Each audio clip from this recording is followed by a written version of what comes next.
Welcome to the third video of Science 2, lesson number 2, Life Process in Living Organism, part 1. In this video, we'll be discussing about an important life process, that is cell division. We all know that our body is made up of cells and these cells undergo cell division.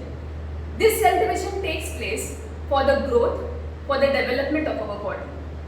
Now here, there are three functions of the cell division. Cell division is an important life process in any living organism. Any living organism is made up of cells. So these cells, they undergo division and that leads to growth and development of the body. The three main properties of cell division are as follows. The first one is, a new organism is formed from the existing one. We all know that when a new organism is formed, that is when reproduction takes place. In that reproduction, a new organism is formed and that new organisms come into existence only by the process of cell division. Second property is, multicellular organism grows up. Now unicellular organism is made up of single cell, where one single cell carries on all the function in the body. Whereas a multicellular organism is made up of many cells. Now this multicellular organism, it grows up from the time it takes birth till the adulthood. Now during this growing stage, the growing takes place only because of the process that is cell division. The third property is, the emaciated body can be restored. Emaciated means damaged. Supposing while playing you get hurt, you're bruised. Now when you get hurt, that part of the skin is damaged. But after few days, that particular part is restored. You get a new layer of skin. Now how do you get a new layer of skin? The new layer of skin is formed only by the process of cell division. So here, the cell division also helps in emaciating the damaged part, or the damaged part is restored because of cell division. Now further, we proceed with the two types of cell division. There are two types of cell division. One is mitosis and the second is meiosis. Now I have written some distinguishing points of both these type of cell division. Let us consider them. The first point is, mitosis occurs in somatic cells and stem cells. Now what is somatic cells? In our body, there are different types of cells. Now you know that in each and every cell of our body, there is nucleus, and inside the nucleus, there are chromosomes.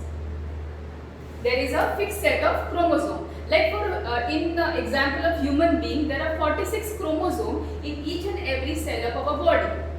But in our body, there are two types of cells. One is called as a somatic cell, the other is called as a germ cell. Somatic cells are those cells which contain the full set of chromosomes. They have, that is 46 chromosomes. They do not contain half set of chromosomes, but they contain full set of chromosomes. So these are also called as body cells. They are present throughout our body and they contain full set of chromosomes.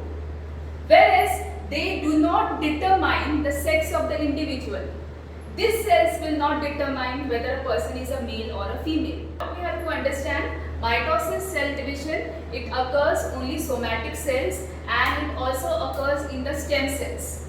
Stem cells are those cells which can produce any type of cell. Now I'll first give you an example of somatic cell. Somatic cell can produce same type of cell. Like for example, अगर skin का cell है, तो skin का cell जब divide होगा तो skin का cell ही बनाएगा. अगर लीवर का सेल है, लीवर का सेल जब डिवाइड होगा तो लीवर का सेल ही बनाएगा. अगर फॉर एग्जांपल अगर किडनी का सेल है, किडनी का सेल डिवाइड होगा तो किडनी का सेल ही बनाएगा. So here what we have to remember is, somatic cell when it divides, it creates same type of cells. Whereas stem cells are those cells that when they divide, they can produce any type of cells. Now stem cells can produce liver cells, they can produce brain cells, they can produce skin cells, they can produce hair cells, etc.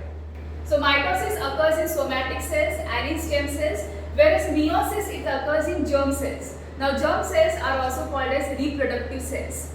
Now in the male it is called as a sperm cell and in the female it is called as a egg cell. Now these germ cells, how they are different from the somatic cells? The germ cells contain half the set of chromosomes. जैसे मैंने यहाँ पे कहा कि somatic cell में अगर human being की example लो तो हर सेल के अंदर 46 क्रोमोसोम्स होते हैं, लेकिन हमारे जो जर्म सेल्स होंगे उसमें हाफ सेट ऑफ क्रोमोसोम होगा, यानी 23 क्रोमोसोम्स होंगे. So germ cells they contain half the set of chromosome and These cells determine the sex of the individual. ये germ cells बताएंगे कि whether that individual is a male or female.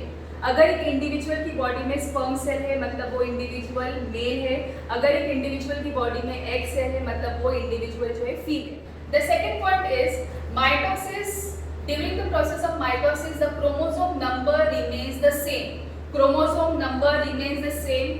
अगर एक parent cell से daughter cells create होते, जो नए sales create होंगे, तो अगर पेरेंट सेल में फुल सेट ऑफ क्रोमोसोम है तो डॉटर सेल्स में भी फुल सेट ऑफ क्रोमोसोम है. अगर पेरेंट सेल में 46 क्रोमोसोम है तो डॉटर सेल्स में भी 46 क्रोमोसोम्स रहेंगे. तो यहाँ पे chromosome number remains same. Chromosome number जो डॉटर सेल्स में होंगे, जो नए सेल्स बन रहे हैं उनको डॉटर सेल्स कहा जाता है. तो जो क्रोमोसोम नंबर होगा वो सेम रहेगा. Whereas here in meiosis the chromosome number becomes half. अगर पेरेंट सेल के पास फुल सेट ऑफ क्रोमोसोम है तो डॉटर सेल्स के पास हाफ हो जाएगा.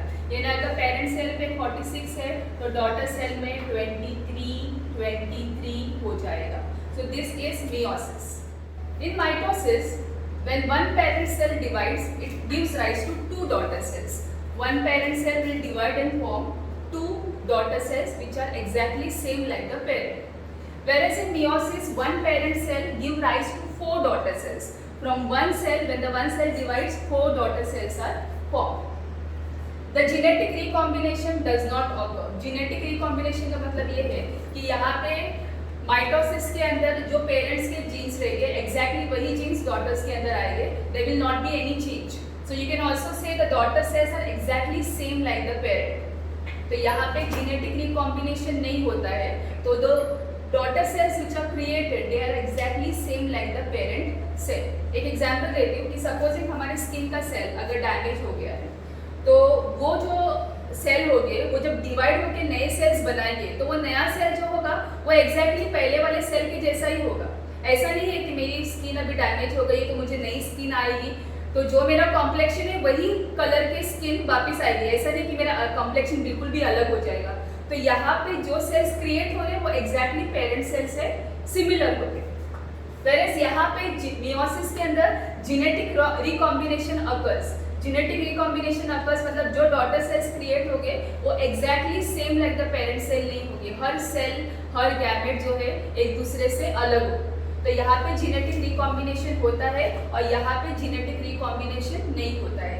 ये वाला टॉपिक जो है, ये वाला पॉइंट जो है, जब हम लोग माइटोसिस और मियोसिस को डिटेल में समझेंगे तो आपको और ज़्यादा अच्छे से क्लियर होगा. The last point is mitosis. It is essential for the growth and development of the body. हमारी बॉडी जो ग्रो और डेवलप होती है वो क्यों होती है? बिकॉज हमारे बॉडी के अंदर सेल्स डिवाइड होती है और वो सेल्स कौन से मेथड से डिवाइड होते हैं? माइटोसिस स्टेप से या माइटोसिस मेथड से डिवाइड होते हैं. Whereas ये वाला जो meiosis है, it is essential for the formation of gametes in sexual reproduction. Essential for formation of gametes. Gametes का मतलब है sex या reproductive cells. जो sperm cell और जो egg cell है उसको gametes भी कहा जाता है या उनको जो है reproductive cells भी कहा जाता है. तो meiosis process के अंदर ये gametes हमारी body में form होते हैं और ये gametes form होने की वजह से ही reproduction, sexual reproduction हो सकता है. तो sexual reproduction बिना स्पर्म और बिना एग के हो नहीं सकता. तो यहाँ पे गैमेट्स फॉर्म meiosis प्रोसेस से होते हैं. Now we proceed with the first cell division that is mitosis in detail. Mitosis, as we remember, it is a type of cell division which takes place in the somatic cells and the stem cells. Now in mitosis there are two steps involved. Step number 1, karyokinesis, and step number 2, cytokinesis. Karyokinesis का मतलब है nuclear division. Cytokinesis का मतलब है cytoplasmic division. Kinesis मतलब division. Nuclear division, cell होता है, cell के अंदर जो न्यूक्लियस है तो सबसे पहला न्यूक्लियस जो है डिवाइड होगा और दो न्यूक्लियाई बनते हैं. तो जब न्यूक्लियस डिवाइड होगा पहले तो उसको बोलेंगे कार्योकाइनेसिस. कार्यो मतलब nuclei. The nucleus is called as karyo. तो सबसे पहला न्यूक्लियस डिवाइड होगा. तो ये जो स्टेप है जहाँ पे न्यूक्लियस दो डॉटर न्यूक्लियाई में कन्वर्ट होता है तो उसको बोले हैं कि न्यूक्लियर डिवीजन या कार्योकाइनेसिस. न्यूक्लियस जो है यानी यहाँ पे मैं ड्रॉ करके बता रही हूँ, एक न्यूक्लियस जो है दो न्यूक्लियाई में डिवाइड हो जाता है. इसके बाद जो प्रोसेस है यहाँ पे ये साइटोप्लाज्म, न्यूक्लियस के बाहर का स्ट्रक्चर को साइटोप्लाज्म कहा जाता है। तो न्यूक्लियर डिवीजन हो जाने के बाद में साइटोप्लाज्म का डिवीजन होगा। साइटोप्लाज्म जो है आहिस्ता आहिस्ता डिवाइड होगा और ये डिवाइड होने के बाद में दो डॉटर सेल्स क्रिएट होते हैं। So during karyokinesis the nucleus of the cell it divides and form two nuclei. So this is karyokinesis या nuclear division. Further, after the two nuclei are formed, the cytoplasm starts dividing and one cell divides into two daughter cells. So cytoplasm divide हो जाने के बाद में वो एक cell जो है दो daughter cells में separate हो जाता है। तो ये वाले प्रोसेस को cytokinesis कहा जाएगा। Further, this karyokinesis is further divided into 4 steps. There are 4 stages or 4 steps. Step number 1 is prophase, second metaphase, third anaphase, and the fourth is telophase. तो इसको शॉर्ट फॉर्म में याद कैसे रखना है? पी मैट वर्ड याद रखना है। पी मैट वर्ड याद रखने पे हमको पता चलेगा सीक्वेंस, ये सीक्वेंस ऊपर नीचे नहीं होना चाहिए। पहला पी मतलब प्रोफेस, एम मतलब मेटाफेस, ए मतलब एनाफेस, टी मतलब telophase. Now we will be learning about the steps of karyokinesis that is P MAT in detail one by one. So first will discuss about prophase. Prophase discuss करने के पहले हम लोग जरा cell का structure देख लेते हैं। ये मैंने एक सेल का डायग्राम ड्रॉ किया है। सेल है, this is the outer membrane which is called as the cell membrane या उसको प्लाज्मा मेम्ब्रेन भी कहा जाता है। ये जो यहाँ पे सिलेंड्रिकल बॉडीज दिख रहे हैं, these are centrioles which are present outside the nucleus. ये जो है सेल डिवीजन में एक इंपॉर्टेंट काम करते हैं। न्यूक्लियस के आसपास एक मेम्ब्रेन है जिसको न्यूक्लियर मेम्ब्रेन कहा जाता है। न्यूक्लियस के अंदर you can see thread like structure, this thread like structures they are called as chromatin fibres, या इसके अंदर हमारे क्रोमोसोम्स होते हैं। ये क्रोमोसोम्स होते हैं लेकिन ये धागे की जैसे दिखते हैं, they are like thread like structures which are called as chromatin fibres. और एक स्फेरिकल बॉडी होता है न्यूक्लियस के अंदर जिसको न्यूक्लियोलस कहा जाता है। अभी यहाँ पे प्रोफेस होने के पहले एक स्टेज होता है जिसको इंटरफेस कहा जाता है। इंटरफेस स्टेज के अंदर जो है ये सेल जो है रेस्ट करता है और अपने आप को सेल डिवीजन के लिए रेडी करता है। अभी एक बात ध्यान रखना है कि एक सेल से दो सेल क्रिएट होना है तो यहाँ पे जो क्रोमोसोम नंबर है, जो डीएनए है, क्रोमोसोम के अंदर हमारा डीएनए होता है, तो यहाँ पे एक सेल का क्रोमोसोम जो है जब दो सेल में डिवाइड होना है तो यहाँ पे ये क्रोमोसोम जो है या डीएनए जो है मल्टीप्लाई होना चाहिए, क्योंकि मल्टीप्लाई होगा, डबल होगा तो ही वो दो सेल में इक्वली जा सकता है। अगर वो डबल नहीं होगा तो दोनों सेल में वो इक्वली नहीं जा पाएगा। जैसे मैंने तुम लोग को बोला था कि माइटोसिस के अंदर जो सेल डिवीजन होता है उसमें पेरेंट सेल में अगर 46 क्रोमोसोम्स है तो डॉटर सेल्स में भी 46 क्रोमोसोम्स आते हैं। तो ये 46 क्रोमोसोम्स कैसे आएंगे? जब तक क्रोमोसोम नंबर डबल नहीं होगा वो दोनों आधा आधा करके डिवाइड नहीं हो सकते।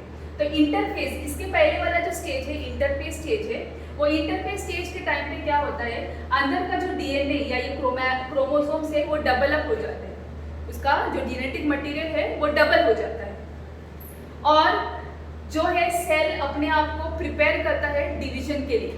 तो एक रेस्टिंग पीरियड होता है जहाँ पे वो अपने आप को डिवीजन के लिए रेडी करता है। अभी सपोज कि मैंने आप लोगों को कहा है कि यहाँ पे जो क्रोमोसोम नंबर डेवलप हो जाते हैं, तो ये ओरिजिनल क्रोमोसोम है, ये डेवलप हो गए। मैं ब्लू से ड्रॉ कर रही हूँ, जो ओरिजिनल है उसका डेवलप हो गया, ये डबल हो गया। तो यहाँ पे एग्जैक्टली सेम क्रोमोसोम्स की कॉपीज तैयार होती है, तो रेप्लिका तैयार होता है। तो डीएनए या हमारे क्रोमोसोम्स का रेप्लिका या उसकी कॉपी तैयार हो जाती है। तो प्रोफेज स्टेज में सबसे पहला क्या होता है कि ये जो थ्रेड लाइक स्ट्रक्चर्स है जिसको क्रोमोसोम्स कहा जाता है या क्रोमैटिन फाइबर्स कहा जाते हैं, वो कंडेंस होना शुरू हो जाते हैं। कंडेंस का मतलब क्या है? वो आहिस्ता आहिस्ता जो है थ्रेड लाइक जो छोटे छोटे थ्रेड्स है वो आहिस्ता आहिस्ता एक साथ इकट्ठा होना शुरू हो जाते हैं। तो कंडेंसिंग में ये जो थ्रेड लाइक स्ट्रक्चर्स है वो आहिस्ता आहिस्ता कंडेंस होकर अपने आप को वाइंड अप करना शुरू हो जाते हैं।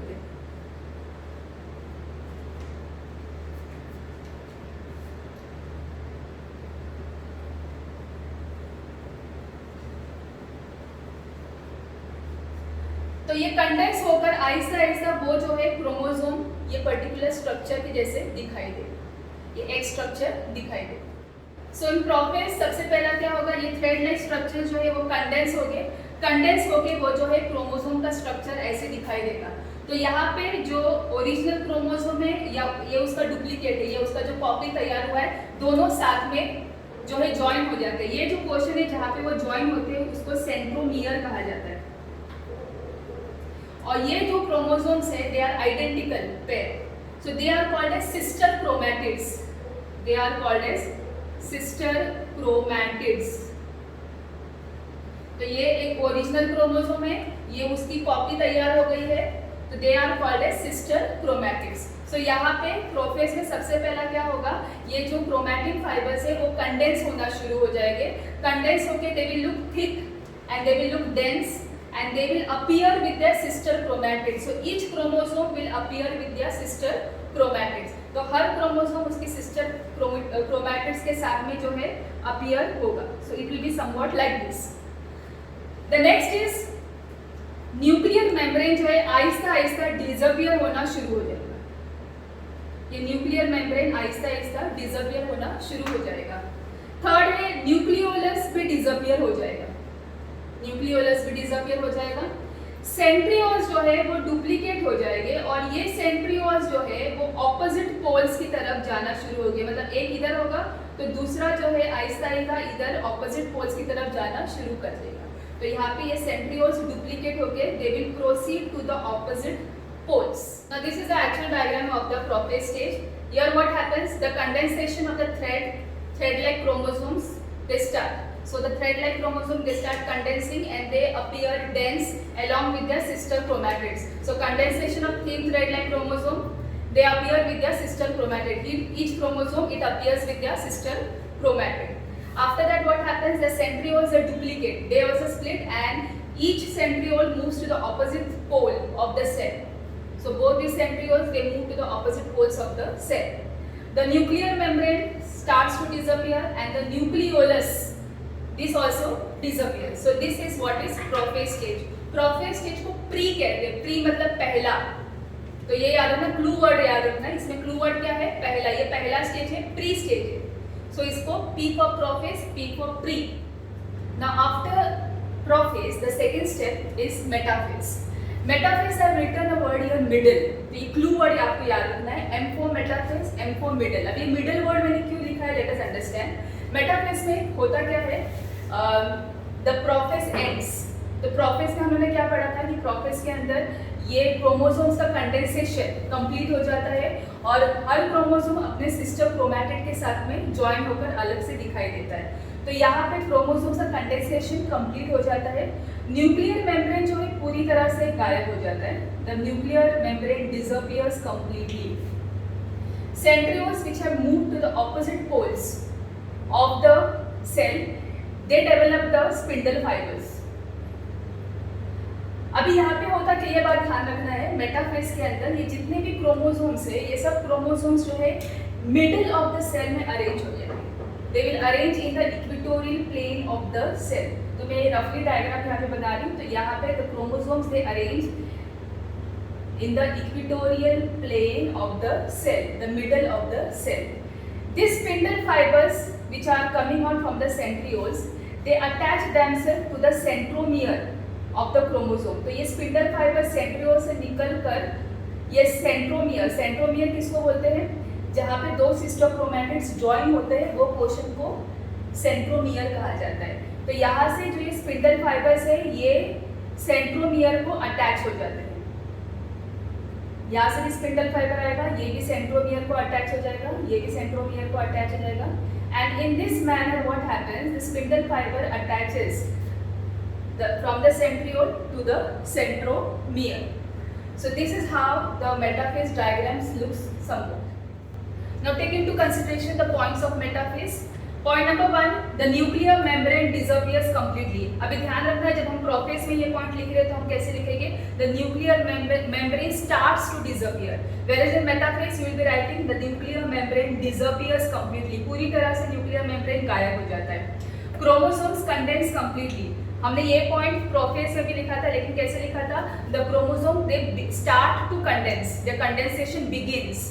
बट मेटाफेज के अंदर कंडेंसेशन पूरा कंप्लीट हो जाता है, सब थ्रेड लाइक क्रोमोसोम्स अपने सिस्टर क्रोमैटिड्स के साथ में बराबर क्लियरली विजिबल हो जाते हैं। तो यहाँ पे chromosomes they condense completely and they clearly appear visible along with their sister chromatids.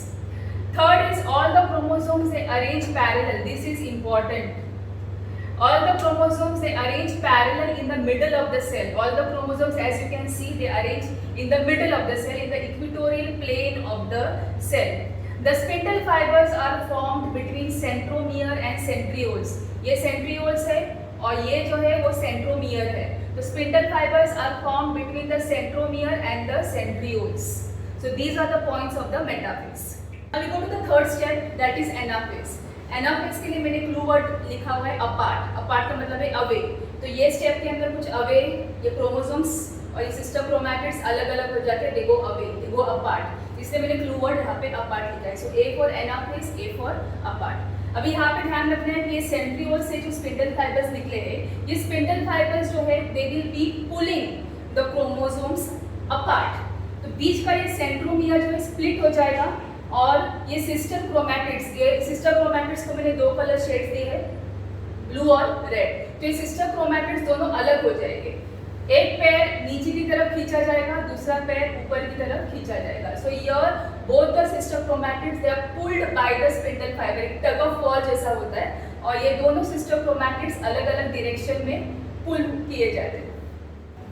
Now let us note down the points of anaphase. Point number 1, the centromeres is split and the sister chromatids separate and are pulled apart in the opposite direction by the spindle fibers. Centromeres जो दोनों chromosomes के बीच का point है, that is centromere, वो split हो जाते हैं और ये सिस्टर क्रोमैटिड्स जो है दोनों ऑपोजिट पोल्स के ऊपर they are pulled apart by the spindle fibres. This separated sister chromatid, ये जो क्रोमैटिड्स जो सेपरेट है उनको डॉटर क्रोमोसोम्स कहा जाता है। The separated sister chromatids are called as daughter chromosomes. So two pair of daughter chromosomes are formed on the opposite poles of the cell. The pulled daughter chromosomes they appear like bunch of bananas. जब ये दोनों एक दूसरे ये अलग अलग हो जाते हैं और पुल किए जाते हैं तो both appear like the bunch of bananas. Each set of chromosomes they reach opposite poles of the cell. So here there are two set of chromosomes which are formed and each set it moves to the opposite pole of the cell. The next step of karyokinesis is telophase. Telophase के लिए मैंने clue word लिखा है 2. T for telophase, T for 2. यहाँ पे एक nuclei जो है एक न्यूक्लियस जो है 2 न्यूक्लियाई में कन्वर्ट हो जाता है, स्प्लिट हो जाता है। तो यहाँ पे ये दो सेट के क्रोमोसोम्स, दो daughter chromosomes, they reach at the opposite poles of the cell. As soon as they reach at the opposite poles of the cell, these chromosomes they start decondensing. Decondensing मतलब क्या? कि ये chromosome जो है पूरे खुल जाएंगे and they will become thread-like, thin and invisible. तो ये जो अभी अलग अलग दिखाई दे रहे हैं ये अलग अलग नहीं हो जाएगी, अभी आहिस्ता आहिस्ता जो है they will decondense, they will जो है unwind and they will become thread-like structures. So even these chromosomes they will also unwind and they will also decondense. So decondensing of the daughter chromosomes takes place in the telophase. After this happens, what happens is the nuclear membrane starts to develop around each set of daughter chromosomes. दोनों set पे nuclear membrane आना शुरू हो जाता है और दोनों के अंदर न्यूक्लियोलस भी आता है, ठीक है। आफ्टर दैट ये जो सेंट्रियोल्स है, ये सेंट्रियोल्स में से जो स्पिंडल फाइबर्स निकले थे वो स्पिंडल फाइबर्स गायब हो जाएंगे and here you can see clearly that from one nucleus now two daughter nuclei are created. That is why the word 2 for telophase. Now note down the points of telophase. Point number 1, the chromosomes at the opposite poles they start to decondense and they become thread-like, thin and invisible. Both the daughter chromosomes which have reached at the opposite poles of the cell they start to decondense. They start to open up, they start to decondense and they look thin, invisible, thread-like. The nuclear membrane forms around each set of chromosome. You can see the nuclear membrane appearing around each set of nuclei. The this point, the nucleolus appears in each nuclei. You can see the nucleolus appearing in each of the nuclei. Two daughter nuclei are formed. You can see two daughter nuclei are formed, and the last is the spindle fibers disappear. The spindle fibers which arise from the centrioles, they disappear. Now take a short recap of karyokinesis. Karyokinesis means nuclear division. This nuclear division undergoes four major steps, which is called as PMAT, short form. P for prophase, M for metaphase, A for anaphase and T for telophase. Prophase का clue word मैंने आप लोगों को बोला था pre मतलब पहले. तो सबसे पहले क्या होता है, जो भी क्रोमोसोम्स जो थ्रेड लाइक होते हैं, they will start to condense मतलब वो लोग जो है सेपरेट होना शुरू हो जाएंगे and they will start to appear along with their sister chromatids. उसके बाद में होता क्या है, जो न्यूक्लियर मेम्ब्रेन है वो स्टार्ट होना, डिसअपियर होना स्टार्ट हो जाएगा. जो अंदर का न्यूक्लियोलस है वो भी डिसअपियर होना स्टार्ट हो जाता है. जो सेंट्रियोल्स होते हैं, जो बाहर होते हैं, जो स्पिंडल फाइबर प्रोड्यूस करते हैं, ये जो सेंट्रियोल्स है वो स्प्लिट होकर दो पार्ट्स में ऑपोजिट पोल्स की तरफ माइग्रेट होना शुरू हो जाते हैं. ये हो गया प्रोफेज. मेटाफेज मतलब क्लू वर्ड मैंने यहाँ पे लिखा है मिडल. ये जितने भी क्रोमोसोम्स हैं उनका कंडेंसेशन कंप्लीट हो जाता है और सब लोग जो है अपने सिस्टर क्रोमैटिड्स के साथ क्लियरली विजिबल दिखाई देते हैं. ये सब के सब क्रोमोसोम्स जो है middle of the cell, centre of the cell जो है लाइन में पैरेलल अरेंज हो जाएंगे. जो सेंट्रियोल्स है उसमें से स्पिंडल फाइबर्स निकलेंगे और ये स्पिंडल फाइबर्स क्रोमोसोम्स का सेंट्रोमियर और सेंट्रियोल को कनेक्ट करेंगे. ये हो गया मेटाफेज. फिर आता है एनाफेज. एनाफेज का मतलब होता है अपार्ट या तो अवे. तो यहाँ पे वो स्पिंडल फाइबर्स दोनों सिस्टर क्रोमैटिड्स को पुल करने की कोशिश करेंगे, तो बीच का सेंट्रोमियर है वो स्प्लिट हो जाएगा और दोनों सिस्टर क्रोमैटिड्स जो है ऑपोजिट डायरेक्शन में पुल किए जाते हैं बाय द स्पिंडल फाइबर्स. तो ये जो स्प्लिटिंग होता है और ये जो पुलिंग अपार्ट होता है, सो यहाँ पे जो है the sister chromatids when they are pulled apart they are called as daughter chromosomes. तो दो सेट ऑफ क्रोमोसोम्स बनते हैं ऑपोजिट पोल्स पे और ये दोनों सेट क्रोमोसोम्स के जो है ऑपोजिट पोल्स पे they are pulled apart, that is anaphase. और लास्ट है टीलोफेज. टीलोफेज में जो है ये दो डॉटर क्रोमोसोम्स जो पुल्ड अपार्ट हो गए ऑपोजिट पोल्स पे, they will start to decondense. Decondense मतलब वापस वो खुल जाएंगे, वापस वो इनविजिबल थ्रेड लाइक दिखाई देंगे एंड न्यूक्लियर मेम्ब्रेन उनके आसपास आ जाता है, न्यूक्लियोलस आ जाता है और साथ में सेंट्रियोल से जो स्पिंडल फाइबर्स निकल रहे थे वो स्पिंडल फाइबर्स भी गायब हो जाएंगे. Proceed to the second stage of mitosis, that is cytokinesis. Cytokinesis means cytoplasmic division. दो न्यूक्लियर बन जाने के बाद में अभी जो है साइटोप्लाज्म जो है दो पार्ट्स में डिवाइड होगा, तब जाके दो सेल्स तैयार होंगे. तो यहाँ पे क्या होगा, ये सेल मेम्ब्रेन जो है it will start to develop a notch. Notch मतलब अंदर की तरफ वो जो है बेंड होना शुरू हो जाएगा. तो यहाँ पे अंदर की तरफ जो है प्रेशर आता है और जो सेल मेम्ब्रेन है वो एक नॉच डेवलप करके अंदर डीपन होता चले जाता है. तो as you can see the diagram, ये जो है अंदर का नॉच, इसको जो है फरो भी कहते हैं, क्लीवेज फरो. ये जो है अंदर डीप हो जाने के बाद में आहिस्ता आहिस्ता जो है वो दो अलग अलग पार्ट्स में डिवाइड हो जाता है. तो साइटोप्लाज्म जो है दो अलग अलग पार्ट्स में डिवाइड होके two daughter cells are created और ये दो डॉटर सेल्स में दो अलग अलग सेट के क्रोमोसोम्स न्यूक्लियोलस न्यूक्लियाई प्रेजेंट होते हैं. तो एक सेल से दो सेल्स क्रिएट हो गए. यहाँ पे जाके माइटोसिस स्टेप कंप्लीट होता है. ये हो गया एनिमल सेल. अभी प्लांट सेल के अंदर सेल मेम्ब्रेन के बाहर सेल वॉल भी होता है. तो प्लांट सेल के अंदर ये नॉच डेवलप नहीं होता है. नॉच की जगह पे जो है एक plate develop, cell plate develop होती है और ये सेल प्लेट की वजह से जो है एक सेल दो सेल्स के अंदर सेपरेट हो जाता है. तो याद कर रखना है कि एनिमल सेल के अंदर जो है नॉच डेवलप होता है और ये नॉच जो है आहिस्ता आहिस्ता डीपन होते जाता है, जिसकी वजह से साइटोप्लाज्म जो है डिवाइड हो जाता है. वेयरएज प्लांट सेल के अंदर instead of a notch in the cell membrane a cell plate develops. Cytoplasm में एक सेल प्लेट डेवलप होता है और सेल प्लेट की वजह से साइटोप्लाज्म दो पार्ट्स के अंदर डिवाइड हो जाता है. So this is what is cytokinesis और cytoplasmic division. So students, we are finished with mitosis. Mitosis में दो स्टेप्स हम लोगों ने पढ़े, karyokinesis that is nuclear division, cytokinesis that is cytoplasmic division. I hope you have understood the topic very well. Thank you very much for watching the video.